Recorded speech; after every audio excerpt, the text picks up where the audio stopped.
Hello साथियों, नमस्कार। YouTube पर एग्जाम्पो 22 के चैनल पे आप सभी का स्वागत है, अभिनंदन है। आशा है आप सभी लोग बहुत अच्छे होंगे। आप लोगों की तैयारी भी बहुत अच्छे से चल रही होगी। साथियों, जो लोग चैनल पर नए जुड़े हैं, चैनल को सब्सक्राइब कर लें, शेयर कर दें। लास्ट में कमेंट करके बताना कि आज का सेशन कैसा रहा। साथियों, आज हम पढ़ेंगे क्या, इन्वायरमेंट यानी पर्यावरण से संबंधित कुछ टॉप क्वेश्चन रहेंगे। किससे? इन्वायरमेंट से संबंधित। इन्वायरमेंट स्टडी यानी पर्यावरण से अध्ययन, पर्यावरण अध्ययन यानी पर्यावरण से संबंधित कुछ इम्पोर्टेंट क्वेश्चन रहेंगे। बहुत ही अच्छे क्वेश्चन हैं, वही लेकर के आए हैं जो प्रीवियस एग्जामों में पूछे गए हैं। तो साथियों, इससे संबंधित हमने कुछ वीडियो बना दिए हैं, तो आप लोग जा कर के देख सकते हैं। ये जो पर्यावरण शब्द है, किस भाषा का शब्द है? ये कभी कभी एकदम छोटा सा क्वेश्चन पूछ देता है। तो ये किस भाषा का शब्द है साथियों? तो ये भाषा का किससे? फ्रेंच भाषा का शब्द है। लैटिन ना बताना कभी। किस भाषा का शब्द है? फ्रेंच भाषा का शब्द है। और इसे अगर संधि विच्छेद करेंगे तो क्या लिखा जाता? परि प्लस आवरण। क्या लिखा जाता? परि प्लस आवरण। आवरण, परि माने क्या होता है? घेरा। परि जाने चारों तरफ, आवरण माने घिरा हुआ। जो चारों तरफ घिरा, जो दिखाई दे रहा है चारों तरफ से घिरा हुआ, वही क्या है? पर्यावरण है। तो आइए देखते हैं आज के हमारे कुछ इम्पोर्टेंट क्वेश्चन, टॉप क्वेश्चन रहेंगे। चलो देखते हैं क्या क्वेश्चन है आज का। हमारा पहला क्वेश्चन है, व्यक्ति का नाम बताना। वह व्यक्ति कौन है जिन्होंने विद्यालय, कहाँ कहाँ, व्यक्ति का नाम बताया जिन्होंने कहाँ कहाँ योगदान दिया। कहाँ योगदान दिया? विद्यालय और अन्य संस्थानों में पर्यावरण शिक्षा का अनिवार्य रूप से प्रावधान किया था। चाहे वो विद्यालय हो या किसी संस्था हो, वहाँ पर किसकी शिक्षा देना अनिवार्य कर दिया था? पर्यावरण की शिक्षा यानी इन्वायरमेंट यानी ईवीएस की शिक्षा देना क्या कर दिया था? अनिवार्य कर दिया था। तो वो कौन, उनका नाम क्या था? श्री MC मेहता। क्या नाम था? बहुत प्यारा नाम है इनका। क्या नाम था? श्री MC मेहता ने विद्यालय हो या कोई संस्थान हो, वहाँ पर ईवीएस यानी पर्यावरण को पढ़ाना अनिवार्य कर दिया था। उनका नाम था श्री MC मेहता। आइए अगला क्वेश्चन देखते हैं। आज का नेक्स्ट क्वेश्चन क्या है, देखते हैं। कौन से स्थान पर, क्या स्थान का नाम यानी जगह का नाम पूछा गया है? क्या पूछा गया? पर्यावरण अध्ययन केंद्र स्थित है। कौन सा केंद्र पूछा गया? पर्यावरण अध्ययन केंद्र स्थित है। तो उस स्थान का नाम क्या है? चेन्नई। कहाँ पर स्थित है पर्यावरण अध्ययन केंद्र? तो चेन्नई में स्थित है। आइए अगला क्वेश्चन देखते हैं।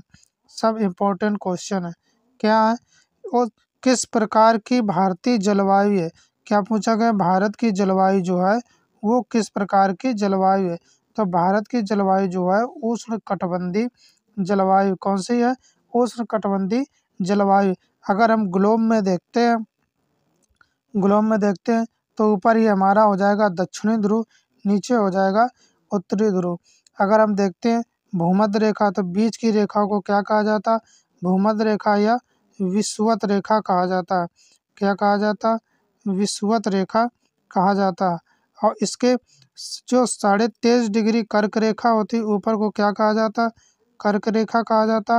और 23.5 डिग्री जो मकर रेखा होती है, कौन सी? मकर रेखा 23.5 डिग्री झुकी होती है। तो इसके जो बीच का क्षेत्र होता है, ये जो क्षेत्र होता है, यही जो होता है, इसे क्या कहा जाता है? उष्णकटिबंधीय क्षेत्र कहा जाता है। तो भारत की जलवायु कैसी है? उष्णकटिबंधीय जलवायु है। अब समझ में आ गया होगा। आइए अगला क्वेश्चन देखते हैं क्या क्वेश्चन रहेगा। अच्छा क्वेश्चन है ये। क्वेश्चन नंबर 3 क्या है? पृथ्वी के तापमान को कौन अनुकूलित रखता है?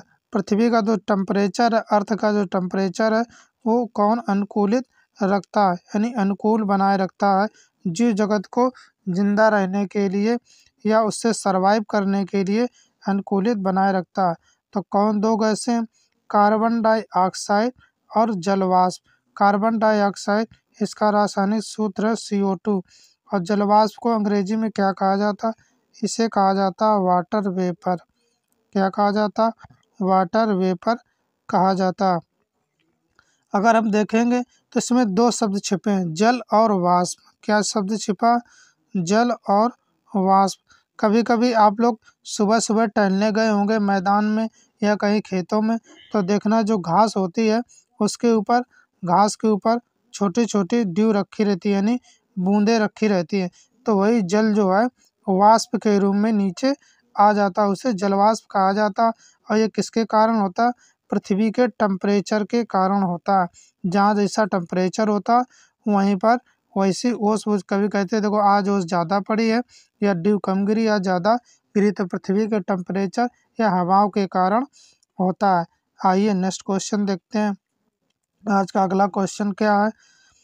उस जगह का नाम क्या है? क्या पूछा गया? जगह का नाम पूछा गया जहाँ क्या केंद्रीय पर्यावरण अभियंत्रण संस्थान स्थित है। कौन सा केंद्रीय पर्यावरण अभियंत्रण संस्थान स्थित है? तो ये कहाँ स्थित है? भारत के नागपुर में स्थित है।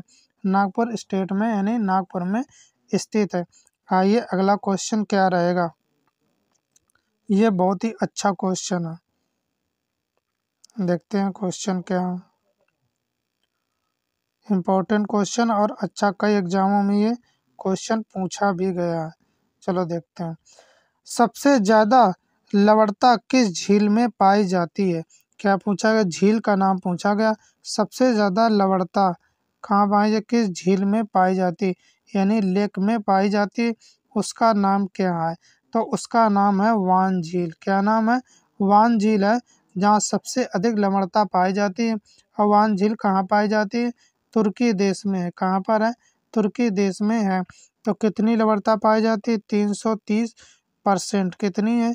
330% लवणता पाई जाती है। कहाँ पर? वान झील जो है उसमें लवणता पाई जाती है। और ये कहाँ झील है? तुर्की में स्थित है। आइए अगला क्वेश्चन देखते हैं। आज का अगला क्वेश्चन क्या रहेगा?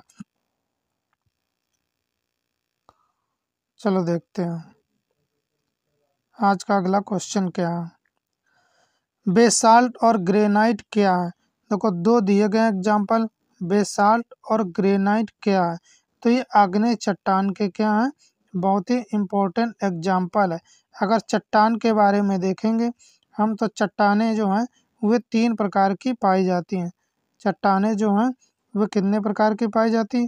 तीन प्रकार की हैं चट्टानें। चलो देखते हैं। एक तो हो जाएगी रूपांतरित चट्टान, एक हो जाएगी आग्नेय चट्टान। एक कौन सी हो जाएगी? रूपांतरित। और एक हो जाएगी आग्नेय चट्टान। अब एक कौन सी है? अवसादी। कौन सी है? अवसादी चट्टान। तीन प्रकार की चट्टानें होती हैं, आग्नेय चट्टान, अवसादी चट्टान और रूपांतरित चट्टान। तो इसमें क्या पूछा गया? बेसाल्ट और ग्रेनाइट किसके उदाहरण है? आग्नेय चट्टान के उदाहरण है। ये याद रखना, चट्टान से संबंधित क्वेश्चन पूछ देता। तो चट्टानें कितने प्रकार की होती हैं? मुख्यतः तीन प्रकार की होती हैं। कौन सी? अवसादी, अवसादी चट्टान, आग्नेय चट्टान और रूपांतरित चट्टान। आइए नेक्स्ट क्वेश्चन क्या है? तो बेसाल्ट और ग्रेनाइट एग्जाम्पल किनके? आग्नेय चट्टान के उदाहरण है। आइए अगला क्वेश्चन देखते हैं। क्या वायुमंडल में जलवाष्प की मात्रा कितनी पाई जाती है? वाटर वेपर की जल वायुमंडल में वाटर वेपर की मात्रा कितनी पाई जाती है? तो कितनी पाई जाती? 0 से 4% पाई जाती। कितनी पाई जाती? 0 से 4% वाटर वेपर यानी जल वाष्प की मात्रा पाई जाती है। आइए अगला क्वेश्चन देखते हैं। अच्छा क्वेश्चन है, चलो देखते हैं क्या क्वेश्चन है। सबसे अधिक वर्षा भारत के किस स्थान पर होती है? क्या पूछा गया? सबसे अधिक वर्षा के बारे में पूछा गया। कहाँ? भारत में पूछा गया। भारत में सबसे अधिक वर्षा कहाँ होती है? तो मेघालय में होती है। मेघालय में एक स्थान है, कौन सा? मानसिन राम। मानसिन राम जो स्थान है वहाँ सबसे अधिक वर्षा होती है। भारत के अंदर अगर कोई पूछे भारत में सबसे अधिक कहाँ होती है वर्षा? मेघालय में। मेघालय में एक स्थान है मानसिन राम में होती है। आइए अगला क्वेश्चन देखते हैं। अगला क्वेश्चन क्या रहेगा? अगला क्वेश्चन है संगमरमर और स्लेट क्या है। क्या पूछा गया, दो एग्जाम्पल दिए गए हैं संगमरमर और स्लेट।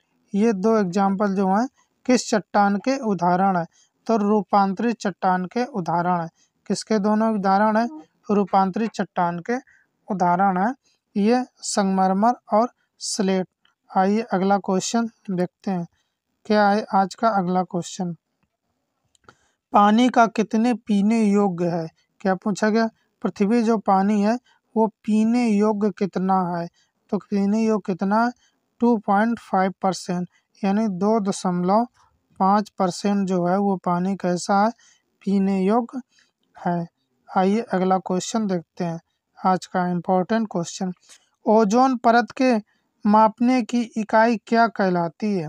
क्या पूछे गई, ओजोन परत जो है कौन सी, ओजोन परत यानी O3 तीन ऑक्सीजन अणुओं से मिलकर बनी ओजोन परत की इकाई यानी क्या कहलाती है, इकाई यानी यूनिट जिससे वो मापी जाती है उसे क्या कहलाती है, तो क्यों का क्या कहा जाता, डाप्सन का, डॉप्सन लग गया साथियों, क्या होता डाप्सन होता। तो इसकी इकाई क्या कहलाती, DU यानी डाप्सन से नापी जाती है। तो ओजोन परत जो है वो कहाँ पाई, किस मंडल में पाई जाती है, तो समताप में पाई जाती है। किस में पाई जाती है, समताप मंडल में ओजोन परत पाई जाती है। ये तीन ऑक्सीजन अणुओं से मिलकर बनती है। आइए अगला क्वेश्चन देखते हैं। सब इम्पोर्टेंट क्वेश्चन है, एग्जामों में पूछे गए क्वेश्चन लेकर के आए हैं। चलो देखते हैं, पृथ्वी के चारों ओर फैले गैसीय आवरण को क्या कहा जाता है, नाम बताइए। पृथ्वी के, अभी हमने क्या बताया था, परि प्लस आवरण, परि माने घेरा, आवरण माने चारों तरफ, जो चारों तरफ घेरा दिख रहा है गैसों का उसे गैसीय आवरण कहते हैं। पृथ्वी के चारों ओर फैले गैसीय आवरण को क्या कहा जाता है, नाम बताइए। तो उसे क्या कहा जाता है, वायुमंडल कहा जाता है। क्या कहा जाता है, वायुमंडल कहा जाता। आइए नेक्स्ट क्वेश्चन देखते हैं। आज का अगला क्वेश्चन क्या रहेगा, आज का अगला क्वेश्चन है और अच्छा इम्पोर्टेंट क्वेश्चन है। किससे है, ग्रीन हाउस गैसिंग, गैसिंग नहीं साथियों गैसेस लिखा, ग्रीन हाउस गैसेस कौन सी हैं, ग्रीन हाउस गैस के बारे में पूछा गया। तो पहले है CFC यानी क्लोरोफ्लोरोकार्बन कहा जाता, CH4 यानी methane, CO2 carbon dioxide, NO2 nitrous oxide. ये चारों गैसें कैसी हैं, ये ग्रीन हाउस गैसेस हैं। आइए अगला क्वेश्चन देखते हैं। अगला क्वेश्चन क्या, वायुमंडल की सबसे नीचे वाली परत का नाम बताइए। क्या पूछा गया, वायुमंडल की जो सबसे नीचे परत होती है उस परत का नाम क्या है, तो उस परत को क्या कहा जाता है, क्षोभ मंडल कहा जाता है। जो मौसम संबंधी घटनाएं होती हैं, कौन सी, मौसम संबंधी जितनी भी घटनाएं होती हैं, ओला आना, आंधी आना, बारिश होना, ये सब किस परत में होती हैं, तो क्षोभ मंडल में पाई जाती हैं। चलो वायुमंडल की परतों के बारे में देख लेते हैं। वायुमंडल की जो परत है वो कितने भागों में बांटी गई, 5 भागों में। कितनी भागों में बांटी गई वायुमंडल की परतें, वायुमंडल की जो परतें हैं वो साथियों 5 भागों में बांटी गई। पहला कौन सा हो जाएगा, क्षोभ मंडल, कौन सा हो जाएगा, क्षोभ मंडल हो जाएगा। और दूसरी परत कौन सी हो जाएगी, समताप मंडल, कौन सी हो जाएगी, समताप मंडल हो जाएगी। तीसरी हो जाएगी मध्य मंडल, कौन सी हो जाएगी, मध्य मंडल हो जाएगी। चौथी हो जाएगी आयन मंडल, कौन सी हो जाएगी, आयन मंडल। और पांचवी हो जाएगी बहिर्मंडल जो सबसे लास्ट में होती है। इसके बाद अंतरिक्ष यानी स्पेस शुरू हो जाता। तो ये 5 वायुमंडल की परतें होती हैं। तो समताप मंडल में क्या होता है, अभी बताया था, ओजोन लेयर पाई जाती है और जो जेट होते हैं, जो प्लेन होते हैं उनको उड़ाया जाता है। मध्य मंडल में जो भी जितने उल्का पिंड होते हैं आते हैं वो क्या होते हैं, जलने लगते हैं। आयन मंडल में हमने बताया, एक पढ़ाया था, क्या जो रेडियो तरंगे जितनी भी होती, टीवी बाजा जो भी बजते हैं वो यहीं से टकरा करके रेडियो तरंगे आती हैं। बहिर्मंडल में जो भी सैटेलाइट स्थापित किए जाते हैं इसके ऊपर, इसमें स्पेस में किए जाते हैं। तो आइए अगला क्वेश्चन क्या रहेगा, अगला क्वेश्चन है, समुद्री जल में सबसे अधिक समुद्री जल में सबसे अधिक पाया जाता। समुद्र के जल में यानी सबसे अधिक क्या पाया जाता? तो समुद्र के जल में सबसे अधिक सोडियम क्लोराइड पाया जाता। इसका रासायनिक सूत्र होता है NaCl। क्या होता है? NaCl होता है। तो सबसे अधिक समुद्र के जल में पाया जाता है तो सोडियम क्लोराइड होता है। इसका रासायनिक सूत्र होता है NaCl। और इसके बारे में देख लेते हैं थोड़ा जानकारी। जो NaCl होता है इसको और किस नाम से जानते हैं? इसे साधारण नमक कहा जाता है। क्या कहा जाता है? साधारण नमक। क्या कहा जाता है? साधारण नमक के नाम से भी जानते हैं। और टेबल शुगर कहा जाता है। क्या कहा जाता? Table sugar. टेबल शुगर कहा जाता और हाइलाइट भी कहा जाता है। क्या कहा जाता? हाइलाइट भी कहा जाता है। तो साधारण नमक, टेबल शुगर या हाइलाइट कहा जाता है NaCl यानी सोडियम क्लोराइड को। आइए अगला क्वेश्चन देखते हैं। आज का इम्पोर्टेंट क्वेश्चन देखते हैं क्या। महासागरों की आस्तीन गहराई क्या है? महासागर जो है, महासागर कितने प्रकार के होते हैं? महासागर जो है वो 5 प्रकार के होते हैं। तो महासागरों की आस्तीन गहराई कितनी है? 4000 मीटर यानी 4000 मीटर है। कितनी आस्तीन गहराई? 4000 मीटर है। आइए अगला क्वेश्चन देखते हैं। Question number 18। 18 नंबर क्वेश्चन क्या है? 18 नंबर क्वेश्चन जो है वो बहुत अच्छा क्वेश्चन है। देखते हैं। उस व्यक्ति का नाम क्या है? कैंडिडेट का नाम पूछा गया जिसने सबसे पहले भारत के मानसून का वर्णन किया। भारत में किसमें वर्णन किया? मानसून का सबसे पहले वर्णन किया। तो वे कौन से विद्वान थे? अरब के विद्वान थे। उनका नाम क्या था? अलम सुदी। क्या नाम था उनका? अलम सुदी ने भारत में सबसे पहले मानसून का वर्णन किया था, मानसून के बारे में लिखा था। चलो देख लेते हैं मानसून शब्द जो है वो किससे मिलकर बना है। मानसून शब्द जो है वो मौसम से मिलकर बना है। किससे बना? मौसम से मिलकर बना है। और मौसम शब्द जो है वो किस भाषा का शब्द है? वो अरबी भाषा का शब्द है। मौसम से ही क्या बना है? मानसून बना। और मौसम शब्द जो है अरबी भाषा का शब्द है। आइए अगला क्वेश्चन देखते हैं। अगला क्वेश्चन क्या है? पछुआ पवनों को और किस नाम से जाना जाता है? क्या पूछा गया? पछुआ पवनों के बारे में पूछा गया। पछुआ पवनों को और किस नाम से जाना जाता है? तो इसे गरस्ता चालीसा कहा जाता। क्या कहा जाता? गरस्ता चालीसा कहा जाता। पछुआ पवनों के बारे में देख लेते हैं। ये कैसे बहती हैं? West to east. कैसे बहती हैं? ये चलती हैं वेस्ट टू ईस्ट चलती हैं यानी पश्चिम से पूरब की ओर बहती हैं। ये पवनें वेस्ट टू ईस्ट यानी पश्चिम से पूरब की ओर चलती हैं। और ये हवाएं कैसी होती हैं? ठंडी होती हैं। कैसी होती हैं? ठंडी हवाएं होती हैं। अगर ये हवाएं चल रही हैं तो किसी भी मौसम में तुम्हें ठंडी महसूस होगी। इन्हें पछुआ पवनें कहा जाता है। इन्हें अन्य नाम क्या है? गरस्ता चालीसा भी कहा जाता। ये विशेष ध्यान रखना, ये पश्चिम से पूर्व दिशा की ओर चलती हैं और ये ठंडी पवनें होती हैं। आइए नेक्स्ट क्वेश्चन देखते हैं। न्यूनतम वर्षा किस क्षेत्र में पाई जाती है? सबसे कम वर्षा, न्यूनतम मतलब होता है मिनिमम, वर्षा जो है किस क्षेत्र में पाई जाती है? तो ध्रुवीय क्षेत्रों में सबसे कम वर्षा पाई जाती है। अगर देखते हैं ग्लोब में इस तरीके से, तो ऊपर होता है ये दक्षिणी ध्रुव, इसके बाद ये होता है दक्षिणी ध्रुव, ऊपर हो जाएगा उत्तरी ध्रुव। यहाँ पर सूर्य की किरणें नहीं पहुँचती तो कहाँ रहती है? बर्फ ज़्यादा रहती है। तो यहाँ पर वर्षा कम होती है तो बर्फ होती है। तो सबसे कम वर्षा यहीं पर पाई जाती है। तो न्यूनतम वर्षा कहाँ पाई जाती है साथियों? सबसे कम वर्षा जो है वो ध्रुवीय क्षेत्रों में पाई जाती है। आज पछुआ पवनों को और क्या कहा जाता? इन्हें गरस्ता चालीसा कहा जाता। तो साथियों इन्वायरमेंट यानी पर्यावरण से संबंधित आज के हमारे ये इम्पोर्टेंट क्वेश्चन है। तो साथियों जो लोग चैनल पर नए जुड़े हैं चैनल को सब्सक्राइब कर लें, शेयर कर दें और लाइक कर दिया करें, जिससे हमें बहुत ही मोटिवेशन मिलता है। साथियों अपना मूल समय निकाल कर हमारे चैनल पर जुड़ने के लिए, हमारा वीडियो देखने के लिए बहुत बहुत धन्यवाद। Thanks for watching this video.